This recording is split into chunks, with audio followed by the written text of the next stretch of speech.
va parler du développement des compétences psychosociales des mastériens. C'est vrai que ce sujet des compétences psychosociales, il a commencé à apparaître, par exemple, au niveau de l'éducation nationale, au niveau des enfants.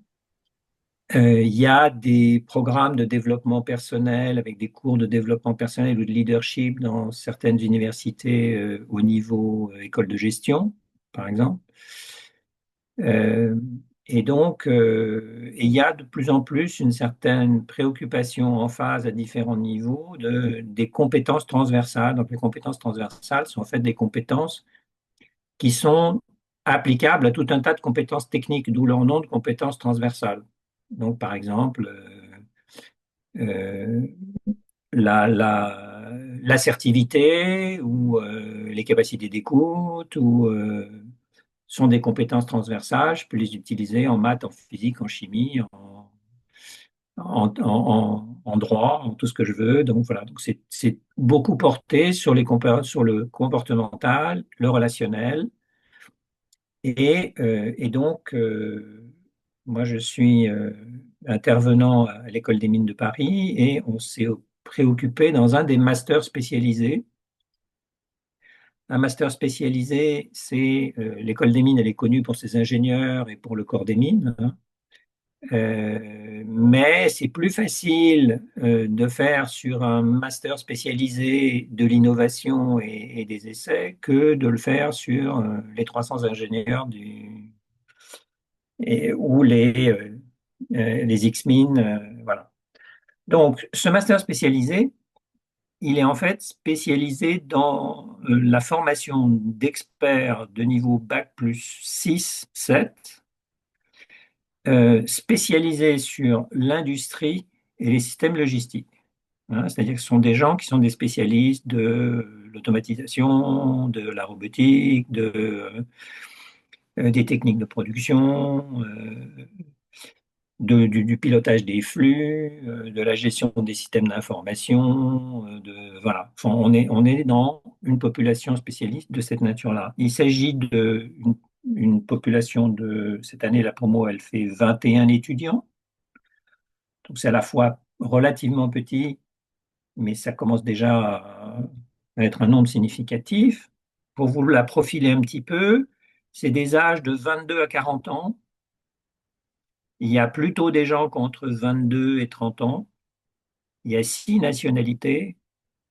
Il y a une très bonne parité homme-femme, puisqu'il y a 10 femmes, 11 hommes. Il y a une grande diversité de formations initiales à Bac plus 6, c'est-à-dire qu'on va trouver, par exemple, des ingénieurs. Il y a un ou deux ingénieurs d'une très bonne école polytechnique d'Alger, hein, qui est la meilleure école d'ingénieurs d'Alger. Vous avez deux très bonnes écoles d'ingénieurs marocaines représentées aussi. Vous avez des gestionnaires, vous avez des... Voilà, donc il y a un petit peu tout le monde. Et ces étudiants, une des caractéristiques qui est importante, c'est qu'ils sont en alternance. Et ils sont en alternance dans des grands groupes. Donc, par exemple, ils sont en alternance chez L'Oréal, chez Saint-Gobain, chez Safran, chez Total Energy, chez LVMH, chez Air France, voilà, pour vous en chez Ariane Espace, pour vous en citer quelques-uns. Et cette alternance est un peu particulière. On l'a pensée sur un format un mois à l'école, un mois dans l'entreprise, un mois à l'école, un mois dans l'entreprise, un mois à l'école, un mois dans l'entreprise. Et à partir du mois d'avril, ils sont 4 mois, 5 mois dans l'entreprise et ils finiront par faire une soutenance en septembre qui sera une soutenance de mémoire dit de thèse industrielle, c'est-à-dire ils doivent démontrer qu'ils ont pris du recul et apporter une certaine forme de valeur à leur activité. Donc on est en train de former des gens qui sont plutôt destinés à être des managers, et d'ailleurs ça fait partie complètement du cursus de former là des managers. Et bien évidemment, la préoccupation qu'on a en tant que, je dirais, ce master, il est l'émanation du laboratoire de robotique de l'École des mines. Donc la préoccupation qu'on a là, c'est quand même de trouver le moyen de former des managers qui soit un peu plus mobilisateur, créateur d'énergie et qui crée dans les équipes encadrées autre chose que le rapport du travail moyen qu'on voit aujourd'hui dans la population française. Si vous écoutez un peu les nouvelles et la politique sur la question, vous voyez qu'il y a beaucoup de remises en cause du rapport au travail. Et donc, un de nos soucis, c'est vraiment qu'on forme des gens qui puissent créer des relations de travail qui soient différentes de celles que produit en général je dirais, le simple cursus naturel de formation des managers, je dirais, sur le terrain et de façon un peu spontanée. Voilà. Donc, on a décidé de lancer une démarche structurée de développement des compétences psychosociales, que nous avons appelées donc des compétences transversales. Et on a décidé d'accompagner ça, parce que même si nous sommes en train de parler d'une formation, si vous voulez, de gens qui va durer un peu plus d'un an et qui représente à peu près 300 heures de cours, le plus important qui va se passer, c'est pas tellement les cours, mais c'est ce que les étudiants vont en faire et qu'ils vont en faire dans la continuité de leur travail sur une année. Hein. Donc, pour nous, le défi, ça a été de dire comment on pose un cadre et quel cadre on pose pour être capable de générer un travail ou pour reprendre des écrits académiques sur la question qu'on a pu consulter récemment. Les gens acceptent de faire d'eux-mêmes un sujet d'étude, acceptent de faire d'eux-mêmes un sujet d'étude. Voilà. Donc, ça veut dire quand même que là où d'habitude, vous savez, la dimension euh, je dirais, émotive d'aller faire des maths pour des gens qui en font, bon, ça peut être un peu compliqué, dur. Certains matins, on a du mal à se lever avec des choses qu'on ne comprend pas. Mais c'est un peu différent que de dire, bah, maintenant, je vais vous parler d'une personne. C'est moi et je vais essayer de faire preuve de discernement sur ce que j'ai fait, ce que j'ai du mal à faire, ce que j'ai moins de mal à faire. Ben, ça, c'est plutôt très inhabituel dans cette population. Et c'est ça qu'on a voulu lancer et créer et fabriquer. Voilà. Des questions à ce stade sur le cadre? Oui, Anita. Oui, oui, j'ai une question. C'est venu d'où en fait cette idée justement, en fait, euh, la genèse un peu de. On avait un cadre dans lequel moi je donnais déjà un cours sur les RH et j'avais déjà commencé à dire former des spécialistes RH en 2 jours de cours, c'est une ineptie parce que les RH c'est un vrai sujet. Donc on va plutôt essayer de les sensibiliser à comment on travaille avec les RH en tant que manager et on avait déjà commencé sur 3 jours à passer de façon un peu descendante à l'époque, déjà un certain nombre de messages et d'informations. Le cours plaisait, mais ce qu'on avait envie de faire, c'était de voir des résultats dans l'action, sur le terrain. Et donc, l'étape d'après, ça a été de dire, ben, qu'est-ce qu'on fait pour les faire travailler sur le sujet tout le temps, plutôt que de les voir 3 jours dans l'année, puis après, on les voit plus et ils font ce qu'ils veulent, quoi. Voilà. Donc, c'est quand même un déterminant. Il y avait déjà cette idée, mais voilà. Parce que c'est logique aussi, parce que dans le domaine des opérations, il y a beaucoup de monde. Hein. Il y a, même dans des environnements très robotisés, Industrie 4.0, il y a beaucoup de monde. Donc, c'est quand même à la croisée des compétences. Il y a beaucoup de compétences multiples à coordonner. Donc, voilà. Ça répond à ta question, Anita? Oui, en partie. Oui, oui. Et les clients, enfin bon, je vois que Anne-Cécile veut poser une question. Peut-être la même. Je me demandais s'ils étaient au courant quand ils signent, qu'ils vont avoir cette partie Ah oui, oui, contact oui. réel, Non, en non, fait, mais dans la il y présentation. a, il y a, il y a bien sûr dans le cursus sur les sites, et si tu vas sur le site des mines, regardez ce qui est proposé. Dans les capacités managériales, il y a très clairement exposé le fait qu'ils vont rentrer dans ce cours sur le développement des compétences transversales et ceux qui posent des questions dessus au moment des jurys d'admission ont des réponses, hein, parce que ton serviteur fait partie de ces jurys d'admission. Donc ils ont le droit qu'on leur dise que oui, oui, bah, ils vont faire des choses un peu peut-être inhabituelles pour eux, mais qui vont leur apporter beaucoup. Voilà. Ma question peut-être un peu complémentaire, c'est est-ce que justement les grands groupes, est-ce que ça vient aussi des demandes de la part d'entreprises ou du terrain ou des Non, opérationnels? Pas du tout. non, D'accord. non. Les anciens, les alumni, hein, donc parce que ce master existe depuis, je sais pas moi, une vingtaine d'années, hein, donc les alumni ont déjà eu droit à la version 3 jours qui était concentrée. Et on les a interrogés, nous aussi, pour savoir quelle était la pertinence pour eux. Donc, ils avaient dit qu'effectivement, c'était un cours qui, déjà sous sa forme 3 jours, était intéressant pour eux et qu'ils ont conservé. À chaque fois, dans ces masters-là, il y a toutes les années, il y a des feedbacks et des discussions sur quels sont les cours qu'on garde, quels sont ceux qu'on change, etc., etc. Donc, il n'y a jamais rien de figé, pas à ces niveaux-là, hein. Voilà. Donc non, les entreprises ne sont pas encore sensibles à ça. Ce qu'on voit par contre, c'est que dans les contacts qu'on a avec les tuteurs industriels, parce qu'au mine, on a des tuteurs académiques et des tuteurs industriels. Donc moi, par exemple, je suis tuteur académique dans la promo actuelle de 4 personnes. Donc on est en rapport avec les tuteurs industriels dans le cadre de leur alternance. Et là, on peut avoir des discussions avec eux sur comment ça se passe, comment ils progressent, etc., etc. Et donc, on a déjà un petit peu un feedback par l'extérieur de la façon dont ça se passe du côté de l'alternance. Voilà. Je propose d'avancer si vous voulez bien. Alors, euh, en fait, si vous voulez, les objectifs pédagogiques qu'on avait, c'était que déjà, ils prennent conscience des enjeux relationnels et comportementaux qui sont associés à ces compétences, et qu'on installe une démarche de travail, qui soit une démarche de travail rigoureuse et qui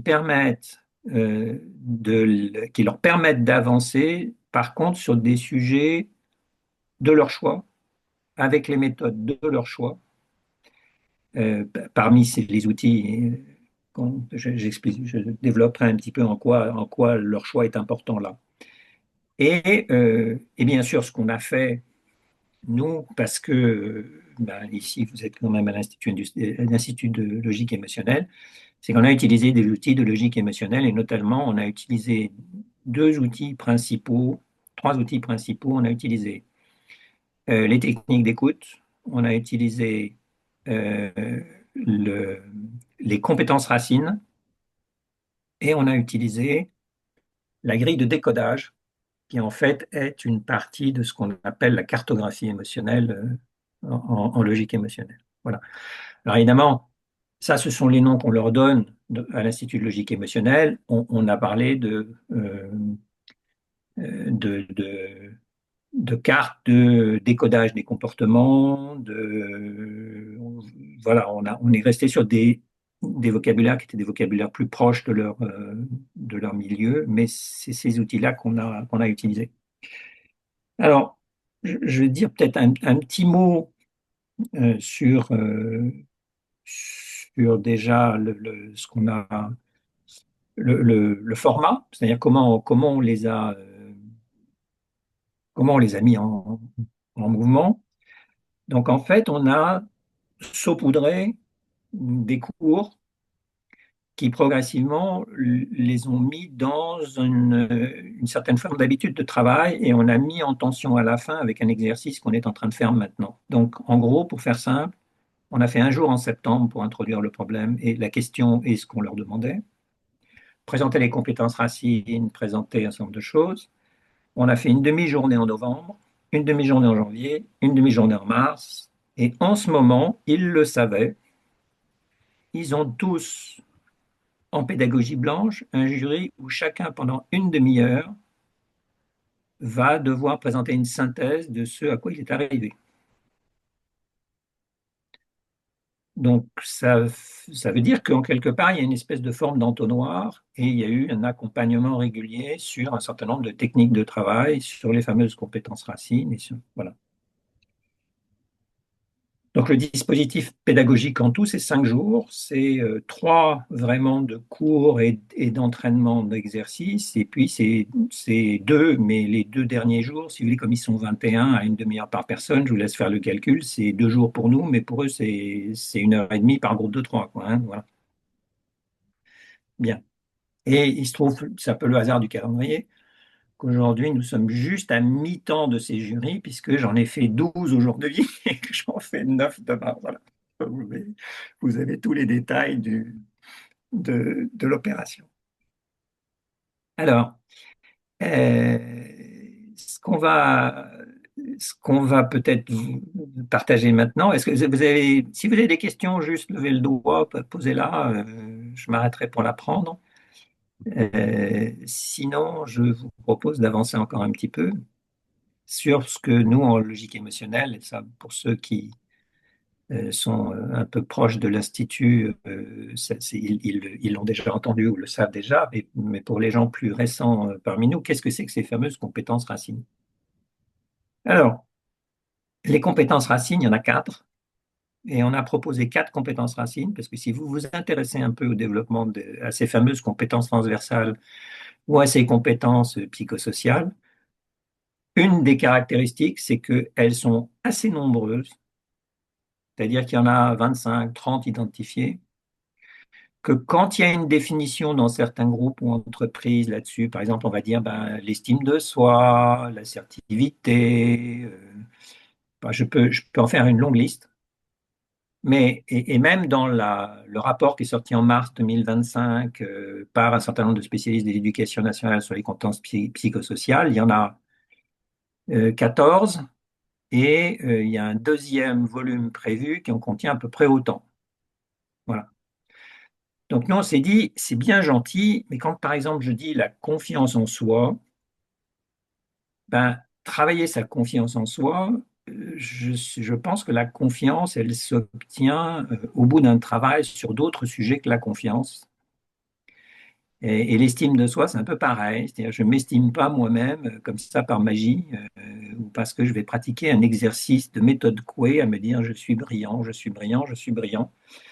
Donc là, donc qu'est-ce qu'on fait en fait pour que ces compétences, qui sont des compétences relationnelles et des compétences comportementales, de savoir-être, comment on peut les développer? Et à ce moment-là, on a proposé ces 4 compétences racines, et donc je vais vous parler de ces 4 assez rapidement. La première, c'est la capacité de renouveler sa sécurité ontologique, c'est-à-dire de se mettre en sécurité.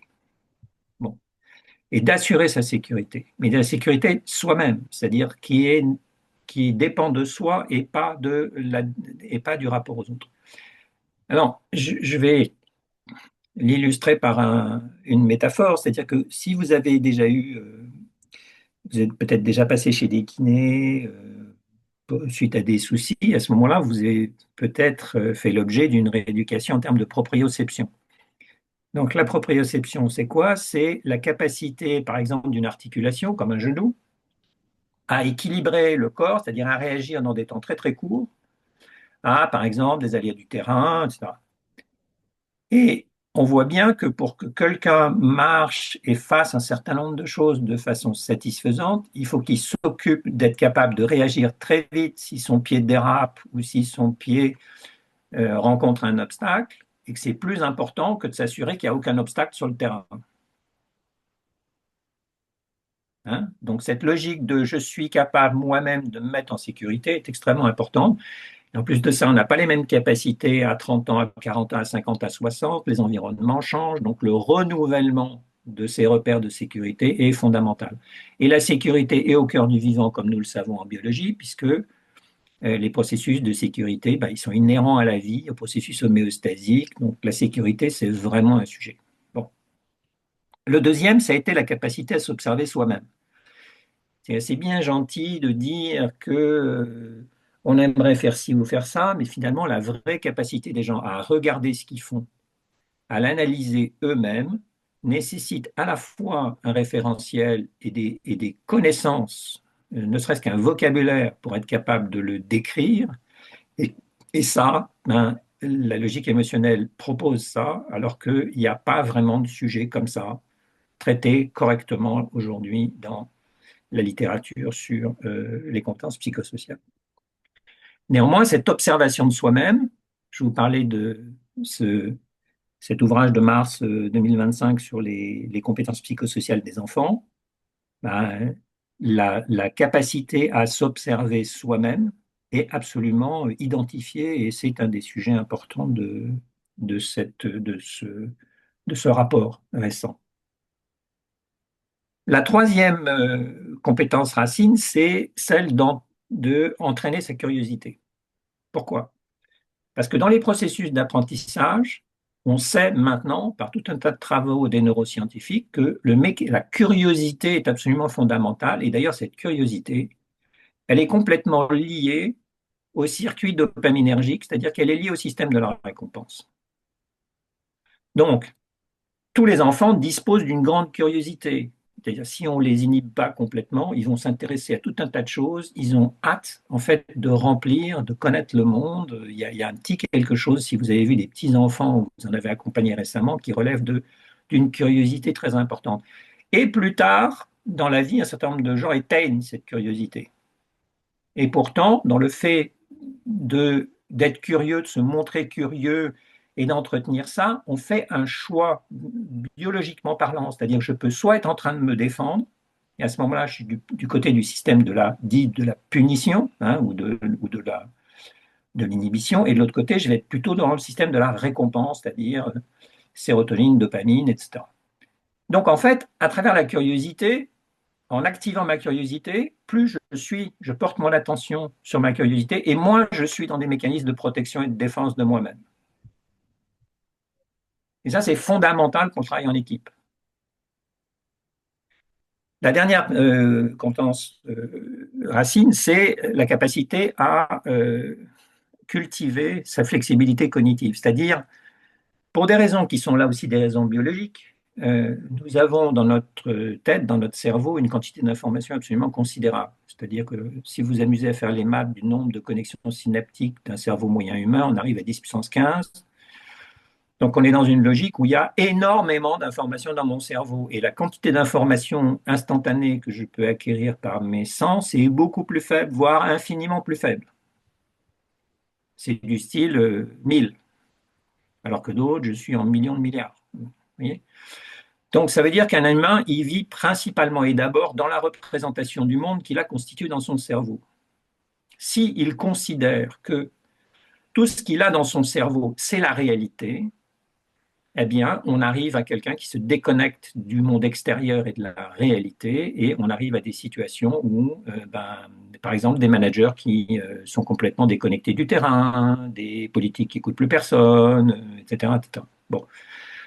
Donc, cette conscience du fait qu'il y a des sujets dont on a la conviction qu'ils ont une certaine forme, et cette conscience que cette idée, cette représentation que nous avons du monde, elle est la nôtre, qu'elle est complètement subjective, et que par conséquent, elle est susceptible d'être affectée, transformée, modifiée par une information que nous revenons de l'extérieur, est absolument fondamentale si on veut être adaptable, plutôt que rigide.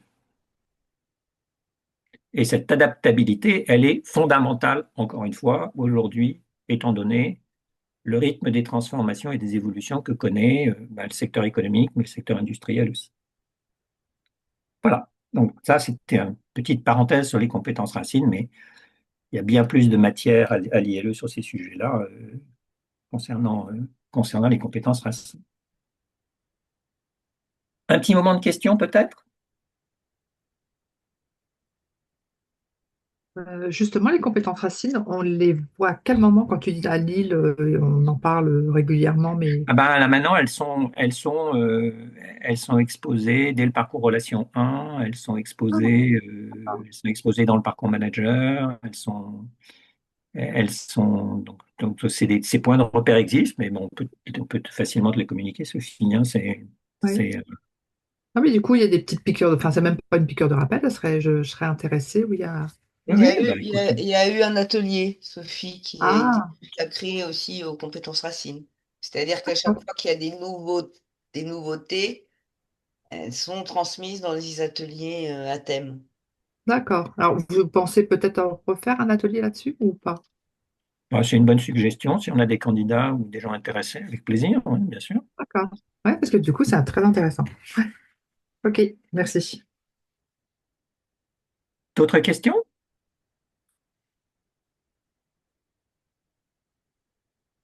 Non? J'avance alors.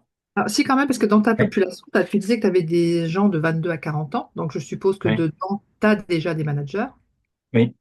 Euh, et ces compétences-là, c'est des choses qu'ils ont déjà vues, qu'ils ont déjà abordées. Enfin, c'est... Euh, Là, cette année, on a même dans les écoles de gestion des gens qui ont déjà un tout petit peu touché à ces notions-là. Au début, ils se disent, bon, c'est un peu redondant, etc. En fait, très vite, dès qu'ils commencent à rentrer dans un travail effectif sur la question, le discours change et ils comprennent bien que ce dont il est question est important pour eux. Voilà. Parce que on avait, alors c'est pas cette année, mais c'est l'année dernière, on avait quelqu'un d'assez haut placé chez Valeo, hein, et donc ce monsieur qui devait être le numéro 2 de l'entité distribution de Valeo, enfin bon, c'était quand même un cadre d'assez haut niveau. Il avait décidé non pas de faire une année sabbatique, mais de se mettre un peu en réserve de la République chez Valeo, mais avec l'accord de ses directions générales, hein, et de faire ce master pour justement se rafraîchir les idées. Donc, il avait fait un peu d'executive education à sa main, quoi, pour reprendre une terminologie qui est utilisée dans nos milieux de l'éducation, de l'enseignement supérieur. Ben, ça lui a rafraîchi la mémoire sur un certain nombre de sujets.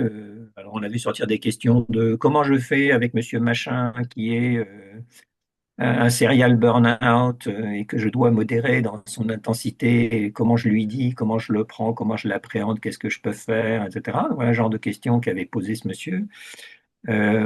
Comment moi-même, quand je suis en face de telle et telle situation, je réussis.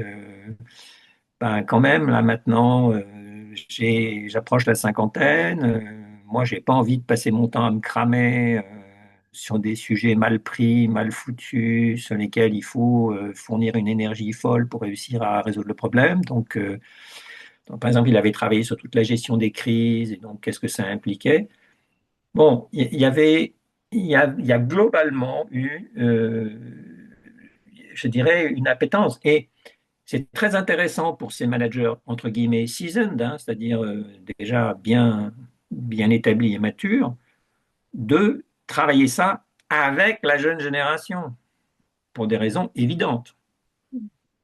C'est-à-dire que les jeunes qu'ils ont autour d'eux en master, quand il y en a un ou deux qui prennent ce parti de faire cette formation-là, ben, ils vont se trouver dans des groupes de travail en permanence, à voir comment les jeunes prennent ça, réagissent, ce qu'ils en font, et derrière, c'est des gens dans leurs équipes, hein. Donc c'est un terrain d'exercice prodigieux pour eux aussi, hein. J'imagine que l'inverse est vrai. Alors l'inverse pour les jeunes, absolument. Quand ils ont, ben déjà ça leur montre. Exemple de remarque que j'avais moi d'une étudiante cette année, c'est dit, mais monsieur, je comprends pas, vous nous dites qu'il faut faire ça pour manager, mais en fait nos managers, ils font jamais ça. Alors ma réponse, ça a été, mais vous, madame, quel type de manager vous avez envie d'être dans le futur? Le manager toxique dont vous êtes en train de me parler, ou vous voulez faire quelque chose d'autre? Alors là, ça l'a un peu désarçonné. Elle a dit, bon, je crois que je vois ce que je vais choisir. Voilà. Donc oui, c'est utile pour eux de dire, bah, attends, tous les managers sont pas pareils. Il y en a qui acceptent de rentrer dans ce jeu-là, il y en a qui acceptent la discipline et la complexité que ça représente. J'arrive mieux à faire la différence entre les préoccupations des générations. Donc il y a un vrai sujet autour de ça qui est lié à cette mixité, encore une fois, hein, mais qui est volontaire, hein. On pourrait prendre que des 22 ans, ce serait facile à faire, mais La volonté est justement d'avoir cette diversité et cette mixité pour pouvoir travailler sur un ensemble qui, euh, qui puisse permettre ces apprentissages et ces expériences. Et pour revenir là à ton exemple du cadre supérieur de Valéo, Oui. avec toutes les questions qui se posaient, il a réussi à trouver des réponses, à faire une synthèse. Alors, il a réussi, oui, à tirer beaucoup de son expérience. Est-ce que c'est exactement ce qu'on lui a proposé? Je ne sais pas, mais lui, il a fait ça. C'est plutôt bien comme ça, d'ailleurs, Sylvie, hein. Il a fait sa petite sauce. On n'est jamais des fabriques de perroquets, nous. Donc, Non, en tout cas, lui, il a trouvé des réponses par rapport à sa ah oui, démarche. oui, oui, oui, tout à fait. Oui, Et et là, on l'a revu récemment et il était plutôt, enfin, il a cette attitude des gens qui reviennent sur un terrain sur lequel ils ont fait des expériences intéressantes, plaisantes, apprenantes, etc. Mm. Y compris, enfin, quand tu témoignes que lui, enfin, il témoignait qu'il n'avait plus envie de se cramer, Ah oui, etc. Donc du coup, ça doit avoir aussi une incidence sur les gens de son équipe qu'il n'a pas envie de voir se cramer non plus, quoi. absolument, tout à fait. Oui, puis il en a fait l'expérience dans sa chair aussi, hein. Bon, je vous passe les détails, hein, parce que c'est de l'info confidentielle, mais oui, oui, bien sûr. Euh, Mais alors, du coup, oui, pardon. ils travaillent, en fait, comment ça se passe? Donc, il y a un travail individuel, mais ils sont beaucoup ensemble. Justement, tu parlais de la diversité, tu parlais de, ils sont en groupe. Enfin, le fait que les plus jeunes avec les plus anciens, donc c'est comme Ah, ça que. il y a beaucoup de travail de groupe, d'études de cas, etc., en général dans ce master, hein, bien sûr. Et dans ces fameuses journées et demi-journées, il y a des écoutes en triade avec une introduction de ce que ça veut dire, de comment ça se fait, des thématiques soumises. Donc il y a tout un processus, bien sûr, sur ces 3 journées successives avant l'étape dans laquelle on est maintenant, qui est la soutenance en pédagogie blanche, quoi, hein. D'accord, donc il y a des travaux qui sont en commun, des groupes de travail, Ouais. ce qui amène à des réflexions individuelles entre les sessions, ou est-ce qu'ils se retrouvent aussi entre les sessions? Est-ce qu'il y a des. Alors, ils ont tout à fait le droit de se retrouver entre les sessions. Néanmoins, la difficulté pour eux, c'est que quand ils sont un mois dans l'entreprise, ben ça, c'est plus compliqué à faire parce que l'alternance, elle nécessite aussi d'être immergé dans l'entreprise et pas d'être en train de faire autre chose. Et d'ailleurs, à l'envers, on exige que l'entreprise, elle respecte cette frontière-là, c'est-à-dire que quand ils sont à l'école en train de faire leurs cours ou de faire leurs projets, ben, il n'y a pas de réunion. Donc, le cas s'est produit cette année où on a quelqu'un du groupe qui a dit, mais il y a une réunion fondamentale où il va devoir présenter son travail et c'est extrêmement important pour lui. Et l'entreprise a rajouté des tonnes sur le fait que c'était l'opportunité de sa vie. Moi, je dis, si l'opportunité de sa vie dépend d'une présentation qu'il va faire à un certain nombre de personnes, ben, je ne comprends pas très bien comment dans votre entreprise on définit les opportunités pour les gens, quoi. Voilà. Et ça s'était fini par le gars qui avait dit, mais vous savez, on peut prendre d'autres alternants l'année prochaine, donc on vous trouve assez raide et on en tiendra compte. Donc vous imaginez que on adore le chantage, hein. Le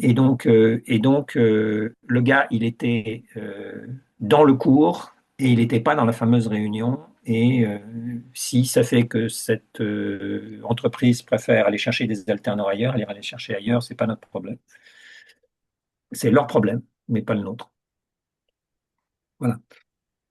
Et donc, Donc, donc, en fait, par rapport aux compétences racines, donc ils travaillent pendant le moment où ils sont en cours, donc c'est favorisé, enfin c'est à ce moment-là, pendant ce mois-là, ils travaillent beaucoup en groupe, enfin et aussi à titre perso. Après, ils le mettent en œuvre où ils observent ce que ça peut se passer, comment ça se passe en En alternance, en entreprise ou... Voilà, alors ça c'est très important, hein. C'est-à-dire que le genre de témoignage qu'on récupère très souvent, c'est voilà, je suis arrivé, je suis un spécialiste du SMED ou de l'amélioration continue, je débarque dans l'atelier de plasturgie de je sais pas quoi et j'explique la logique de ce que nous allons faire et je me prends le mur. Je me prends le mur parce que la problématique de la logique consistant à dire je sais ce qu'il faut faire, donc je vais leur dire quoi faire et ils vont le faire, eh ben, ils se rendent compte immédiatement qu'en fait, c'est ça, c'est condamné à l'échec. Vous voyez? C'est-à-dire, on voit bien là en quoi ces démarches qu'on pourrait par exemple qualifier de technocratiques ne peuvent pas fonctionner. Hein. Et donc, c'est les retours qu'on a. C'est-à-dire que dès quand ils viennent à l'école, on leur introduit les compétences racines, ils vont dans l'entreprise, ils essayent au bon sens de faire un certain nombre de choses et immédiatement, ils se rendent compte que bah, la vie est plus compliquée que ça et que s'ils n'en tiennent pas compte, ils arriveront à zéro résultat. Voilà. Donc, c'est simple. Et donc, il y a un effet de retour immédiat. C'est ce dont ils témoignent, hein, les 12 qu'on a vus aujourd'hui, par exemple, et qui ont. Alors ensuite, on les met en tension de la façon suivante, c'est-à-dire qu'on leur demande, à la suite de la première journée, de nous envoyer une synthèse de qu'est-ce qu'ils choisissent de travailler. Ensuite, on leur demande aucun compte sur ce qu'ils choisissent de travailler. On va leur remettre de la matière et des outils pour travailler les compétences racines. Et à la fin, on va leur demander cette soutenance, on leur demande une note de synthèse préparatoire. Cette note de synthèse préparatoire doit dire effectivement ben, quelle a été leur motivation à entraîner la compétence racine, quel rituel ils ont mis en place. Cette notion de rituel est absolument fondamentale parce que c'est qu'est-ce que je fais avec une fréquence, comment j'installe une habitude de m'observer, de faire le point et de décider de qu'est-ce que j'expérimente et qu'est-ce que je change à ce que je fais et comment je le fais. Et ils savaient dès le début qu'on leur demanderait en juin qu'est-ce qu'ils avaient installé et quel avait été le résultat. Donc il y a une très grande diversité de rituels qu'ils ont installés. Hein. Il y en a par exemple il y a des gens qui se sont dit, ben moi, je vois bien que le matin, j'ai 20 minutes où je suis tout seul et pendant que mon café refroidit, au lieu de scroller sur mon téléphone, sur je sais pas quoi, ou de regarder mes notifications, ben, je prends 20 minutes qui sont 20 minutes de présence à moi, qui sont 20 minutes où je peux préparer ma journée. Ça, c'est un des rituels qu'ils ont mis en place. Il y a d'autres rituels du genre, ben moi, je prends le temps d'aller marcher tous les jours un moment et j'ai cette espèce de séquence un peu introspective au moment où je fais ça. Il y a des rituels du type, je vais m'imposer tous les jours, même si j'en ai pas besoin pour mes projets, d'aller dans l'atelier écouter un certain nombre de personnes et de m'intéresser à eux. Donc il y a une assez grande diversité de choix qui sont faits, mais qui correspondent à la fois aux personnalités, aux opportunités, au cadre dans lequel ils sont en train de travailler. Et la seule chose qui leur est demandée, c'est de bien identifier ces rituels et de les, ben, je dirais, d'en comprendre l'importance et d'aller jusqu'à les sacraliser, c'est-à-dire de les installer, vraiment de les installer. Et on avait des témoignages des années précédentes de gens qui avaient installé des rituels et on les avait fait témoigner dans les 3 jours successifs pour qu'ils aient cet éclairage extérieur de voilà ce que j'en ai fait, voilà quoi ça m'a servi, etc., etc. Et ça a été assez inspirant pour eux aussi, ça. Donc, c'est un dispositif pédagogique en entonnoir, hein, c'est-à-dire qu'il n'y a pas de liberté pour eux. Ils savent que s'il y en a un qui veut être très superficiel et donner l'impression qu'il fait les choses mais sans rien faire, il sait qu'en juin, il a une soutenance et qu'il va avoir une demi-heure où il risque de se sentir très seul. Et ça leur a été annoncé dès septembre. Voilà. Donc, le deal, c'était, vous travaillez, par contre, vous avez accès aux enseignants, vous pouvez, mais vous êtes, voilà ce qui va se passer de façon très claire. Oui, Mais est-ce qu'il Anita. n'y en a pas certains qui se rendent pas compte de ça? C'est-à-dire que cette superficialité, enfin, que apparente, c'est, tu dis, ils vont se sentir tout seuls, ils ont peut-être pas percuté sur l'importance ou... Non, c'est pas trop ça qu'on a, c'est-à-dire que sur l'importance théorique, ça va. C'est plutôt qu'on a des gens qui peuvent être accrochés, qui peuvent avoir une certaine douleur, en fait, à faire d'eux-mêmes un sujet d'étude et donc qui peuvent rester extrêmement superficiels dans ce travail-là. Mais et c'est plutôt ma satisfaction et donc, que je veux apporter à mon témoignage aujourd'hui, c'est que si vous voulez, sur 21 étudiants, maintenant qu'on a dépouillé toutes les synthèses et qu'on est en train de faire les jurys, des gens qui sont dans ce niveau de superficialité, il y en a à moins de 20%. Enfin, il y en aura, c'est obligatoire.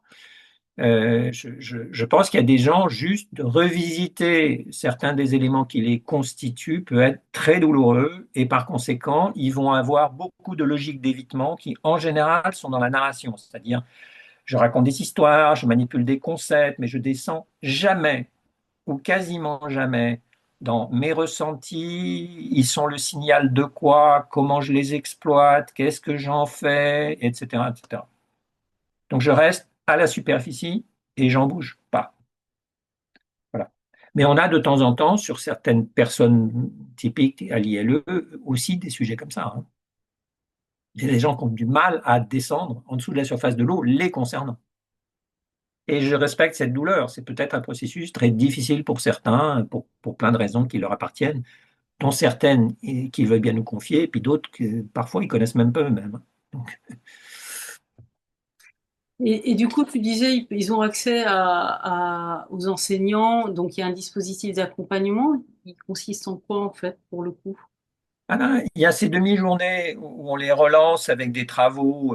Par exemple, on vous demande d'écouter le podcast de tel prof de Harvard sur une thématique qui est Psychologically Safe Environment and Failing Well, pour être concret, et et d'être prêt ensuite à rapporter ce qu'ils ont compris et ce qu'ils ont trouvé de cet enregistrement dans un fonctionnement d'écoute en triade.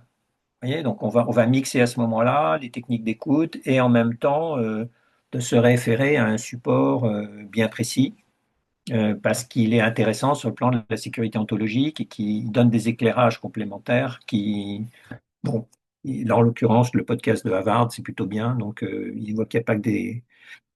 et celui-là, il est bien foutu, donc oui, oui, mais on n'hésite pas à changer cette matière aussi, hein. C'est-à-dire que c'est un travail au niveau de l'équipe pédagogique de dire, tiens, j'ai vu ça, tu ne crois pas qu'on pourrait en faire quelque chose? Voilà, Et est-ce on essaie de s'adapter le plus possible, hein.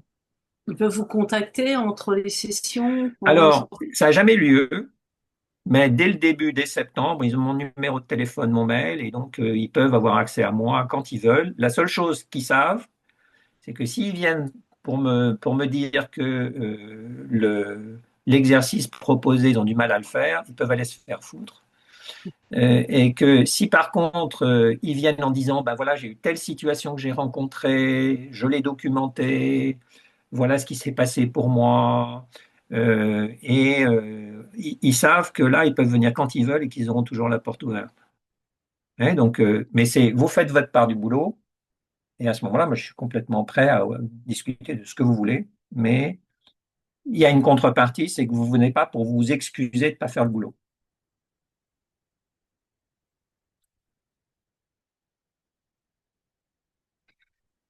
Voilà. Alors, Juste une question, Olivier, oui, je bien voulais sûr. te demander, tu parlais d'équipe pédagogique.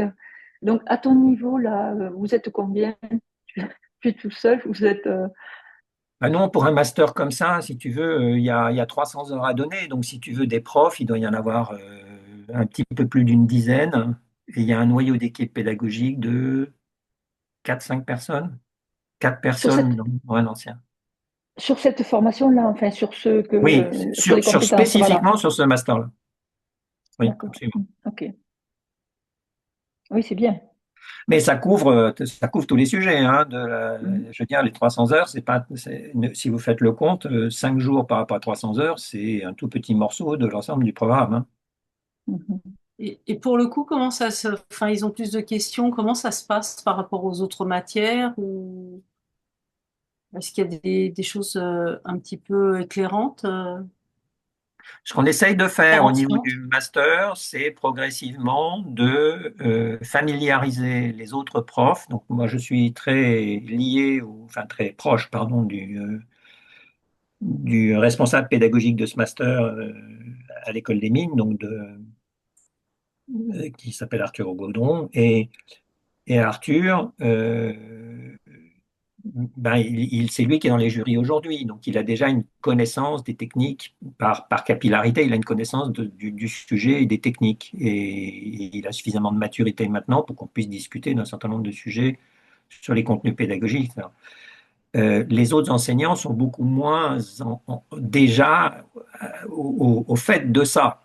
Hein. Donc on développe petit à petit une sensibilisation à un certain nombre de sujets pour les autres, de telle façon que quand ils constatent ou quand ils observent un certain nombre de comportements, ils savent au moins lever la main, attirer l'attention, voire eux-mêmes discuter, plutôt que de rentrer dans des comportements eux-mêmes qui pourraient être des contre-exemples manifestes par rapport à finalement la prise de conscience qu'on essaye de susciter et d'obtenir et de travailler. Donc, pour avoir une certaine forme de congruence globale, non? Oui, c'est ça.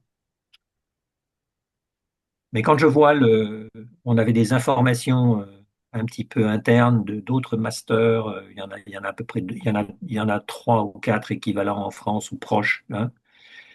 Ben, on est plutôt content de où on est arrivé aujourd'hui, même s'il nous reste un peu de chemin à faire sur cet aspect congruence, hein.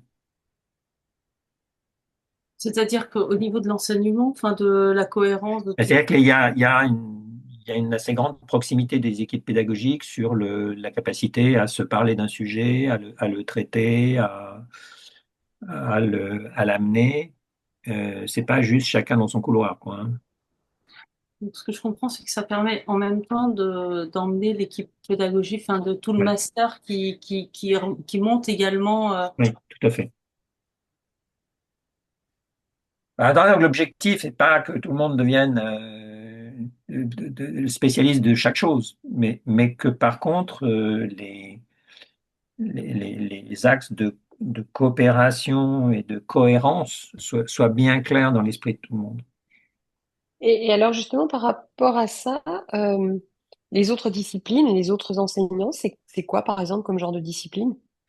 Alors, Ça vous fait avez comment quelqu'un par qui exemple? travaille sur la recherche opérationnelle et la modélisation des processus Oui, c'est industriels, ça, voilà, quelqu'un d'accord, qui tout va à fait. travailler Je comprends. sur les stratégies Oui, ERP oui, ok, et les problématiques de data, un d'accord. autre qui va travailler sur le lean management.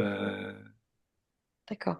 Donc, vraiment des experts, ce que vous disiez tout à l'heure, une Ouais, expertise quoi, technique. Et, hum, et donc, ce qui est assez, ça m'interpelle, les 5 jours, en fait, c'est, ça a l'air très dense et très impliquant.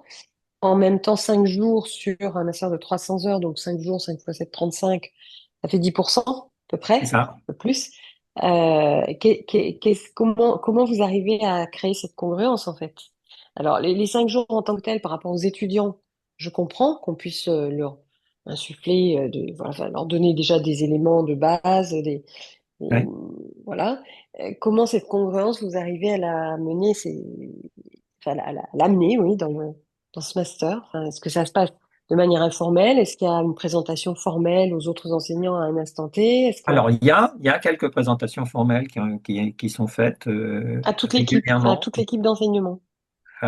Oui, alors ils y sont tous invités. D'accord. Après, ils ont Oui, tous bien des agendas sûr. comme tout le monde, hein, Oui, bien sûr. Mais enfin, ou vous les invitez et on tous, oui. essaye Mhm. d'éviter chacun doit avoir sa carte et puis la menace de si vous n'y avez pas été. Enfin, vous voyez, comme ça peut se passer dans Ok. certains cercles que je Oui. ne nommerai pas. Donc oui, mais il y a une très grande bonne volonté qui s'est construite entre les enseignants et donc il y a bien ce sujet de. Alors, il peut toujours y avoir un débordement, hein. Ça, c'est un Mhm. sujet qu'on connaît. C'est-à-dire qu'on est tous humains. Et par conséquent, même si on définit un certain nombre de règles, il peut nous arriver d'avoir un comportement réactif, automatique, et Bien qu'il sûr. enfreigne cette règle. Et donc, la règle de base à ce moment-là, c'est déjà d'être au courant du fait qu'on a enfreint une règle et qu'on soit capable de dire, ah ben là, je me rends compte que je viens de faire ça et c'est contraire à nos règles. Je vous demande de m'en excuser et je reviens à la règle. Voilà.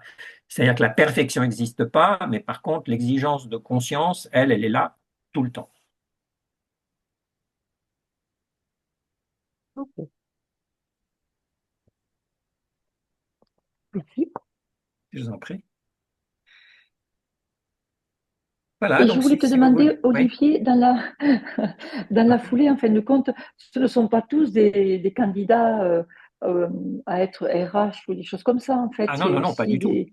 Voilà. Non, là, il y a des aspects de RH qu'on mentionne très rapidement sur le droit du travail, mais si vous voulez, c'est 4 heures sur l'ensemble du parcours. C'est juste avoir entendu parler un tout petit peu.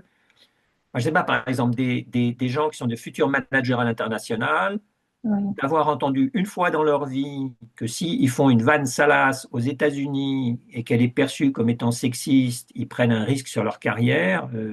Moi, je estime que c'est nécessaire d'avoir cette information parce qu'on est dans des cultures différentes et que une petite vanne grivoise, c'est absolument pas du harcèlement sexuel en droit français. Mais par contre, j'ai vu des gens en droit aux États-Unis avoir des problèmes majeurs parce qu'ils avaient osé avoir une vanne un peu légère dans certains cercles, hein. Donc, je ne dis pas que c'est général non plus, mais moi, j'ai des exemples très précis de situations où ça s'est passé. Donc, c'est important d'avoir une conscience de ça veut dire quoi le harcèlement, qu'est-ce que c'est. Aujourd'hui, par exemple, depuis le changement de la réglementation sur les prud'hommes, hein, puisqu'on a capé les indemnités dans le cadre de licenciements que peuvent obtenir les gens, il y a une augmentation significative des cas traités au prud'homme pour des questions de harcèlement. Parce que c'est plus facile d'obtenir des indemnités déplafonnées sur du harcèlement. Et par conséquent, qu'est-ce qui se passe? Il va y avoir, si vous êtes un manager un petit peu dur et que vous avez tendance à faire vos mises au point d'une façon inappropriée, hein, bousculé. les régulations inappropriées, vous prenez un risque qu'un jour, une personne vous attaque au prud'homme, vous, en disant harcèlement moral de ce manager, et là, vous rentrez dans un procès où quand même vous êtes obligé de démontrer que c'est pas le cas, qu'il y a pas, enfin, c'est pénible quand même, globalement, hein, vous voyez? Donc, De toute façon, à ce savoir niveau-là, qu'il y a des risques liés à certains comportements, même si on n'a pas l'intention, bien évidemment, et que certains caractères du harcèlement sont absolument pas démontrés, hein. N'empêche que le risque, il est là. oui, j'allais dire que de toute façon, à ce niveau-là, ce sont des étudiants qui auront une responsabilité au niveau d'une équipe managériale. Au C'est niveau ça, un tout à bac fait. plus 6 ou 7, là, bon, forcément, ce sont des futurs managers. Ou en tout cas dans des équipes, qui encadreront des équipes. Oui, c'est ça, tout à fait. Oui. Ok. Non, et puis ça assez vite, hein, responsable de projet, ils le sont dès leur alternance, hein, responsable de projet, responsable de, bien sûr, mais ils ont des périmètres de responsabilité tout de suite, hein. Oui, d'où l'intérêt de se former, effectivement. Et on rencontre des choses qui sont étonnantes. Vous voyez, si moi je fais un bilan maintenant, je dirais que une des choses qui est peut-être un tout petit peu, ce qui peut paraître légère, mais dont moi je suis particulièrement satisfait avec ce recul maintenant sur cette formation, c'est qu'il y a, de façon concrète, il y a deux, trois choses qu'on a réussi à faire. La première, c'est qu'on a rendu le sujet discutable, c'est-à-dire il est possible d'en parler, hein. Or, on sait que le simple fait d'être capable de parler d'une problématique a des vertus cathartiques. C'est-à-dire qu'au lieu d'être tout seul dans mon coin, de me prendre la pression, de pas trop savoir où je suis, de somatiser des problèmes, de pas dormir, d'être dans ma roue de hamster, etc., etc., le fait que je me rende compte que je peux parler de ce sujet-là avec d'autres, etc., et m'appuyer sur le relationnel, ça a des vertus cathartiques. Et on l'observe bien, là, dans les rendus, il y a eu cet effet-là à jouer. Le deuxième effet, c'est que ce cours a permis de définir un vocabulaire pour pouvoir en parler. Et ça, c'est au moins aussi important, c'est-à-dire selon quelles règles on peut et de définir des règles pour se parler de ces sujets-là. Et de voir que si moi j'ai un problème, me trouver un lieu de parole, c'est-à-dire quelqu'un à qui je puisse me confier, qui me permette moi-même non pas d'obtenir la solution de l'autre, mais qui me permette de construire moi-même la bonne représentation, de m'appuyer sur cette conversation à l'autre, c'est-à-dire de m'appuyer sur un écoutant en fait, hein, eh ben, c'est finalement une bonne sortie de beaucoup de situations qui sont des situations dans lesquelles je peux me sentir bloqué, enfermé, contraint, condamné à l'inaction. Et quand ces alternants arrivent, moi j'ai des exemples dès cette année, là, récent, où ils arrivent et la personne qui est chargée de les recevoir, elle n'est pas là. Et ça va durer 3 mois derrière. Donc ils sont tout seuls, ils sont livrés à eux-mêmes. Et rien que décrocher leur téléphone pour dire ah ben tiens, je vous appelle parce que je suis l'alternant machin et j'aurais besoin d'informations sur ça, ils ont peur de le faire. Alors, vous vous rendez compte, des bac+6, ils vont pas vous avouer comme ça, sans avoir été préparés et formés, qu'ils arrivent, ils sont tout seuls et que du coup, ils ont une appréhension pour décrocher leur téléphone et demander une information qui leur est nécessaire. Vous voyez? Donc toute cette parole-là, elle est libérée et donc du coup, au lieu d'incruster le système et que les plus fragiles trinquent, ben, on arrive comme ça assez vite à définir des modalités qui leur permettent de sortir de ce genre de piège. Et donc, moi, je serais intéressée, mais je pense que tu vas peut-être l'aborder en conclusion. Comment la LE est arrivée dans ce, dans ce, dans cette formation, dans ce master? Parce qu'en fait, là, on sent bien quand même l'importance de la logique, de tout ce qui est, bon, on a parlé des compétences racines, mais on a aussi parlé de l'écoute, on a aussi parlé de l'assertivité, etc. Donc, est-ce que c'est toi qui as amené la LE là-bas ou est-ce que l'in- quelle est Ah non, l'intrication non, mais entre ces... moi j'ai amené la LE là-bas, bien sûr. C'est-à-dire que Mhm. Euh, bon, moi, je suis convaincu aujourd'hui que la logique émotionnelle est un outil systémique et que par conséquent, bon, je suis, pour les gens qui me connaissent en logique émotionnelle, j'ai beaucoup travaillé sur un certain nombre de sujets, notamment les neurosciences, etc. Et donc, pour moi, il est clair que une utilisation appropriée de la logique émotionnelle, elle est très structurante parce qu'on se rapproche de un des problèmes qu'on a, c'est la psychologisation à outrance des sujets, c'est-à-dire qu'on prend des approches littéraires pour essayer de décrire des sujets qui sont très influencés par la biologie, par la sociologie, par des problématiques fondamentales. Et nous, on est plutôt très très proche, comme vous le savez, de cette posture que prennent maintenant un certain nombre de sociologues à dire qu'il y a des lois fondamentales et que ces lois fondamentales, ben, elles sont structurantes. Elles n'expliquent pas tout, mais elles sont structurantes. Voilà. Donc sur ce plan-là, si vous voulez, oui, après, c'est le hasard des circonstances, des rencontres de personnes qui conduisent en fait à se rendre compte que ben, appliquer sur le terrain, ça donne des résultats et que c'est intéressant de le faire comme ça. Et aujourd'hui, si vous voulez, pour être tout à fait transparent, c'est facile pour eux de trouver un nouvel enseignant en lean management, mais de trouver quelqu'un, des personnes qui puissent leur apporter ce degré de compréhension générale de ces problématiques plus humaines, je ne vois pas où ils vont les chercher en dehors de ce pool de logique émotionnelle qu'on a commencé à construire. Parce que oui, il y a mais allez regarder les contenus, moi je l'ai fait, hein, d'un certain nombre de modules pédagogiques enseignés. On est quand même beaucoup sur des généralités, sur des... Voilà. Donc, Et la question par rapport, par exemple, à l'intelligence émotionnelle dont on a tant parlé il y a quelques années, euh, qu'est-ce que... ben, l'intelligence émotionnelle, nous, en LE, on l'a un petit peu déconstruite, c'est-à-dire qu'aujourd'hui, j'ai fait référence à un mail que j'ai envoyé il n'y a pas très longtemps là, sur le sujet. Euh, quand quand l'intelligence émotionnelle apparaît, qui est grand effet de vulgarisation du livre Emotional Intelligence Goldman, non? pardon? De Goldman? Goldman, absolument, merci de me le Mhm. souffler, de Goldman. Bon, on est juste au moment où on commence à avoir des éléments d'imagerie cérébrale. Il y a quand même deux partis pris ou trois partis pris là-dedans. C'est un, l'émotion, il faut la contrôler, il faut la maîtriser. Et le deuxième, c'est ben, l'émotion, elle est là. Et finalement, le problème, c'est le problème. D'ailleurs, Goldman dit ça explicitement.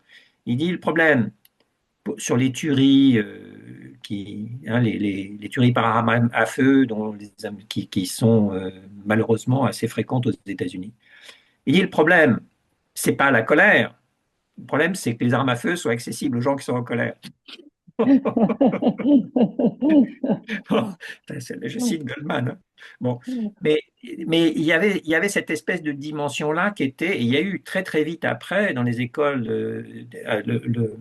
le travail de Barrett, qui est une chercheuse canadienne, psychologue canadienne, qui a dit ben, les émotions, en fait, elles sont construites. C'est-à-dire qu'il y a une dimension innée et puis il y a une dimension apprise. Il y a beaucoup d'éléments d'apprentissage qui viennent épaissir le système émotionnel. C'est exactement la même chose que ce qu'on dit en LE. Hein. Voilà. Donc pour nous, cette problématique de je dois maîtriser mes émotions, je dois les gérer, en fait une problématique déplacée. Pas dépassée, mais dépassée, oui, mais par rapport à l'intelligence émotionnelle initiale, mais déplacée aussi. Parce que mettre de l'énergie sur le contrôle de ses émotions a très peu de sens, en fait. Voilà. Absolument. C'est plutôt qu'est-ce que j'en fais, quel signal ça me donne, comment moi, et c'est pour ça qu'il vaut mieux s'intéresser à sa curiosité. Mais c'est comment je la traverse, qu'est-ce que j'en fais? Bon, enfin, je ne vais pas refaire de la LE là ce soir. C'est moins l'objectif, et on ne va pas le faire à la sauvette en 30 secondes. Mais... Voilà. Donc, Merci.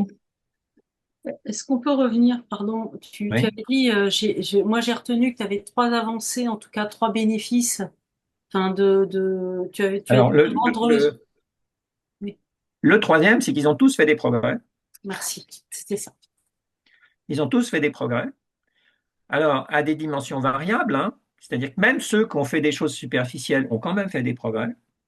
Hein, et des progrès qu'ils apprécient dans au moins la conscience d'eux-mêmes, l'observation de ce qu'ils font, hein, et le fait que leur routine qui leur permet de ralentir et de revenir au contact de leur structure sont très efficaces. Sur les 21, il y en a pas loin d'une dizaine qu'on dit que leur rapport à leur portable, aux notifications et à toutes les sources d'interruption a été radicalement changé par ce cours. Qu'ils ont aujourd'hui une capacité d'attention et une capacité de concentration qu'ils ont du coup améliorée. Il y en a même un certain nombre qui dit j'étais parfaitement capable de lire et de me concentrer, je suis devenu incapable de lire et de me concentrer, et je suis maintenant redevenu capable de lire et de me concentrer. Certains ont choisi comme routine d'utiliser les temps de transport pour faire des vraies lectures.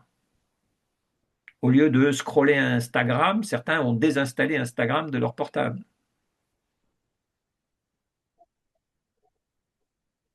Bon, je trouve ça intéressant. Moi, personne ne les a obligés à désinstaller Instagram de leur portable pour les deux qui l'ont fait. Mais simplement, ils se sentaient tellement.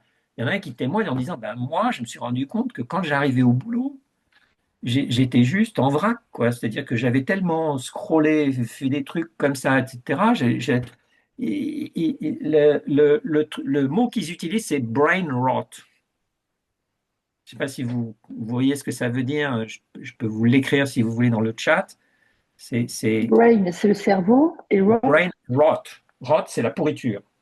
Ah oui, brain rot. Voilà, vous l'avez? Ah oui, merci. Voilà. Il disait, j'arrivais au boulot le matin, j'étais dans un état de brain rot, c'est-à-dire de pourriture de mon cerveau. Et aujourd'hui, il dit, ben, moi, j'arrive au boulot le matin, j'ai pris un temps d'introspection, j'ai pris un temps de lecture, je suis ouvert, disponible, ça démarre tout de suite, je suis dans une énergie euh, euh, sympa, satisfaisante, positive, je suis ouvert aux autres, je ne suis plus dans cet état de brain rot. C'est fort quand même. Enfin, moi, je suis pris le mot comme étant vraiment, ah là, dis donc. Voilà.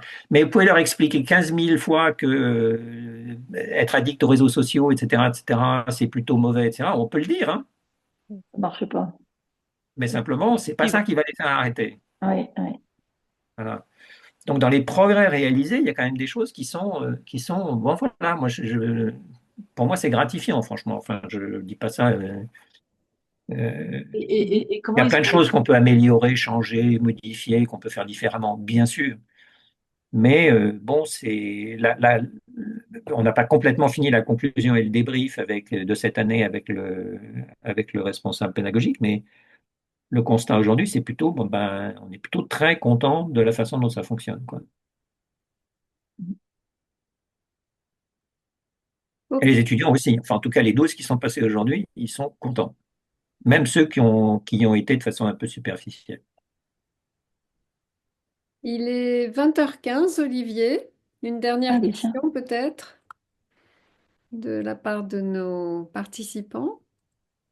Eh bien, moi, j'ai la curiosité, Olivier, de te demander si effectivement le suivi après cette formation a été envisagé, parce que ça paraît tellement intéressant que j'imagine que ben, ils veulent ou ils vont vouloir poursuivre forcément dans cette voie de la connaissance d'eux-mêmes, de cette, Oui, c'est et ça?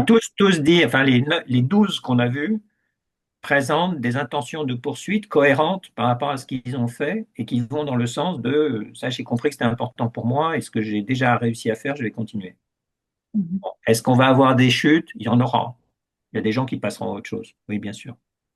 Ou qui reviendront plus tard, peut-être Ou qui aussi, reviendront non? plus tard. Mais je pense que là, Oui. il y a une empreinte qui est une empreinte intéressante en tout cas. Est-ce qu'il y a des pistes qui sont proposées pour poursuivre justement parce qu'ils sortent du master? Donc, comment... Mhm. Là, ils vont partir sur 4 mois ou c'est la fin, enfin, je sais plus, peu importe, mais Ah, ils soumettront leur thèse industrielle en septembre, ouais. en fin septembre, hein. Et est-ce qu'il... C'est-à-dire juste, enfin mi-septembre d'ailleurs, juste avant qu'on démarre la promo d'après qui va démarrer le 15 septembre. Après ça, il y a des alumni, hein, c'est-à-dire qu'ils sont tous anciens élèves des mines, donc on garde des contacts avec eux. S'ils veulent nous parler ou venir, ils sont les bienvenus. Il y a des plus anciens qui font ça. Euh, tu comprendras que moi j'évite de pousser à quoi que ce soit concernant des rôles de support ou de suite, etc., parce que ce serait totalement déplacé et que l'intention n'est pas là. Mais je pense que c'est des gens qui vont rester sensibles et ouverts sur cette question et qui vont. Voilà, je pense qu'une proportion importante d'eux, c'est-à-dire, je pense qu'à peu près 80% de ces personnes-là vont continuer à faire des progrès. Je Et peut-être pensais... une petite... Pardon, allez-y. Non, non, allez-y. Peut-être juste une question au moment de la soutenance de thèse industrielle, Oui. euh, est-ce qu'ils ont une présentation spécifique sur ces sujets-là de compétences Non, psychosociales? Non, hein, ça vient s'intégrer non, c'est-à-dire que au-delà là, de l'oral qu'ils ont en on l'a fait juin. Voilà, maintenant. c'est fait Ça, on en le juin, fait voilà. maintenant. Mais il n'y a pas d'autre chose après qui revient là-dessus, Non, non.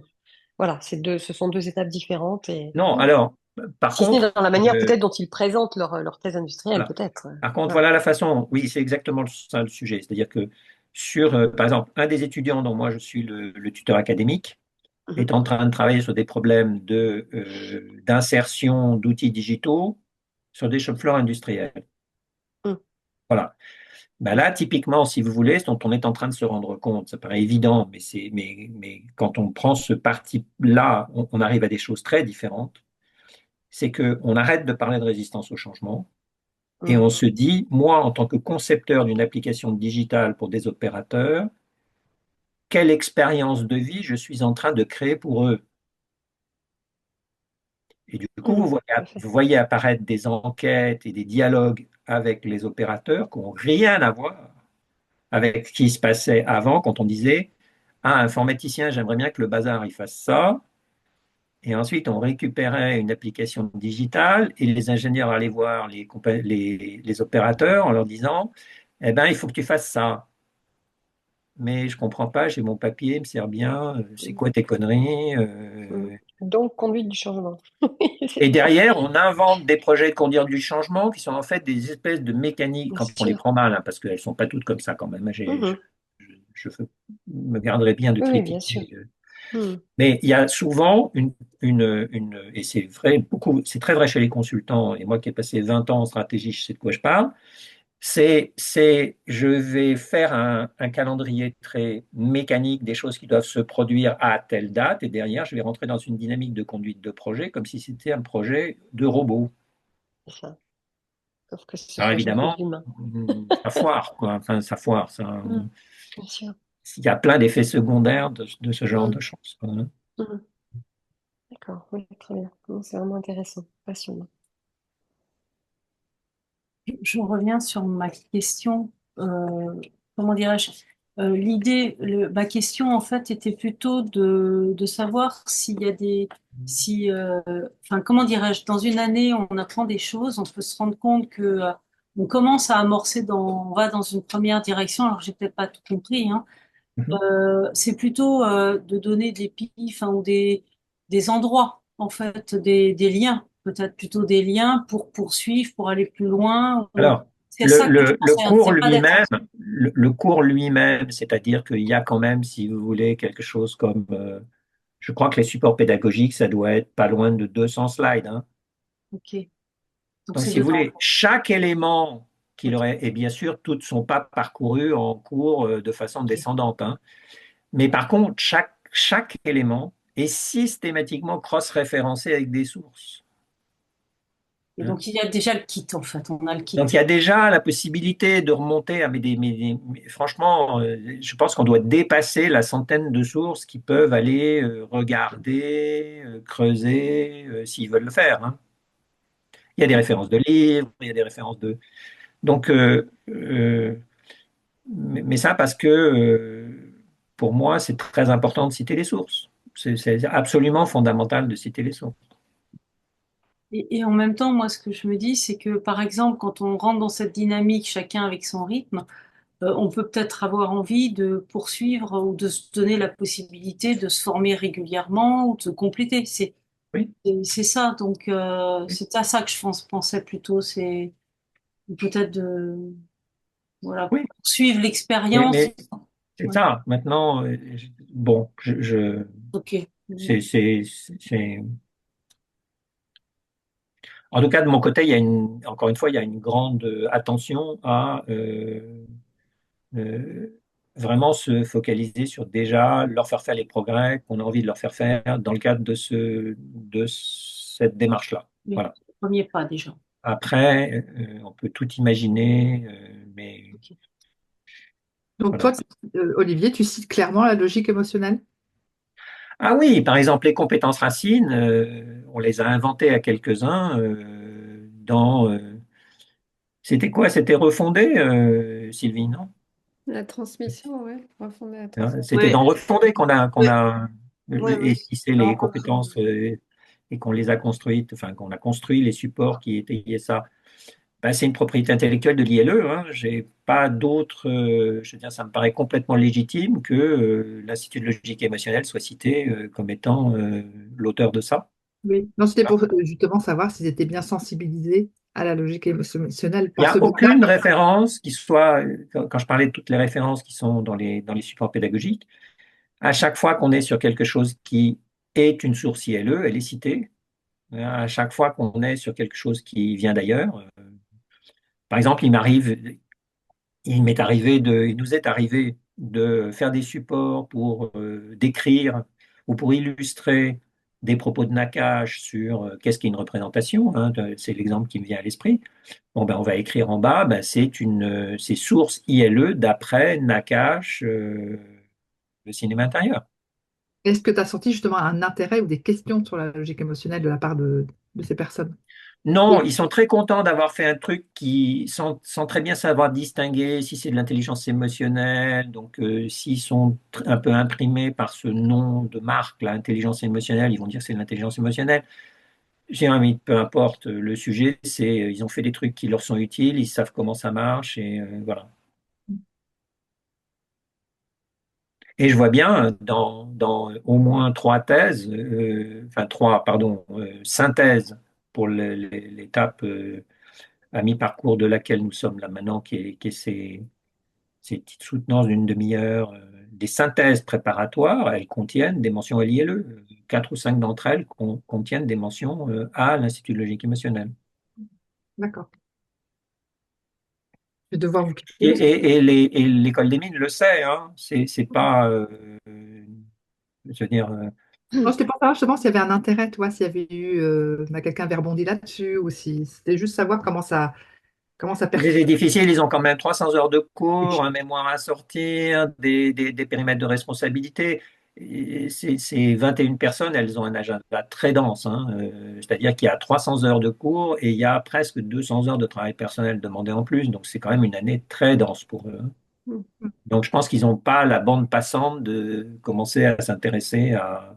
Non, mais parce que ça peut être une vraie découverte. Enfin, je sais pas, quelquefois, ça peut vraiment être le jeton qui Ah, tombe. non, mais ça peut arriver, non, bien sûr. Et là, j'ai pas de... Toi, t'as pas eu le jeton qui est tombé là. D'accord. Non, pas encore.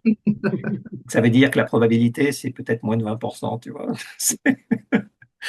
Sur une population de 21, si on fait des stats gaussiennes, c'est un peu faible une population de 21 pour faire des stats. Ouais. Je vais Ok. devoir vous quitter, j'ai un autre truc à 20h30. Mais merci Ouais. beaucoup, c'est très intéressant. Et puis, contente de vous avoir vu. Ouais, À c'était bientôt, sympa de t'avoir, Sophie. À Sophie. Merci, bientôt. Au Sophie. revoir. Adieu. Au Au revoir. revoir. Voilà, Bisous, bah écoutez, Maïté. Dans les compétences racines, j'ai noté la curiosité, développer la curiosité. Là, ouais. c'est la curiosité sur soi et sur mes émotions et des choses comme ça, ou aussi Non, c'est la curiosité générale. largement. Et Non, là, c'est vraiment cette curiosité enfin, qui est une part de notre élan de vie, hein, qui est un processus qu'est-ce que tu fais faire complètement... pour leur faire réveiller ça? Qu'est-ce que vous leur faites faire pour s'ouvrir à la vraie curiosité tout court? Déjà, de se rendre compte que quand ils prennent une posture de curiosité et qu'ils savent la réveiller, parce que c'est Mhm. parfaitement possible de faire ça, et ensuite de se rendre compte qu'il y a plein de choses qui changent quand ils font ça. Oui, déjà la posture, ça c'est sûr. Surtout quand on n'est pas d'accord avec l'autre et qu'on se met dans la posture curiosité et qu'on n'est plus en train de chercher Absolument. Alors d'accord. après, les émotions peuvent être des freins importants à se mettre dans une posture de curiosité, hein, ça, c'est aussi vrai. Mais c'est ça. Mais déjà qu'ils se rendent compte que bah, c'est pas juste un concept, c'est un truc auquel je sais accéder. Mhm. D'accord. Et puis, j'avais entendu quatre, mais j'en ai noté trois. Capacité à renouveler sa sécurité ontologique, capacité à s'observer soi-même et à l'analyser, la curiosité, et c'était quoi ta quatrième? Cultiver sa flexibilité cognitive. La flexibilité cognitive. Ok. Et ça, tu fais quoi pour ça? Et nous, ce qu'on pense, hein, c'est qu'après, on peut prendre toutes les autres, hein, dans le catalogue très très dense de toutes les compétences transversales. 25, Si ouais. on maîtrise bien ces quatre-là, les autres, on sait les construire, hein. Et la flexibilité cognitive, vous faites quoi dans vos demi-journées pour qu'ils soient en conscience de ça?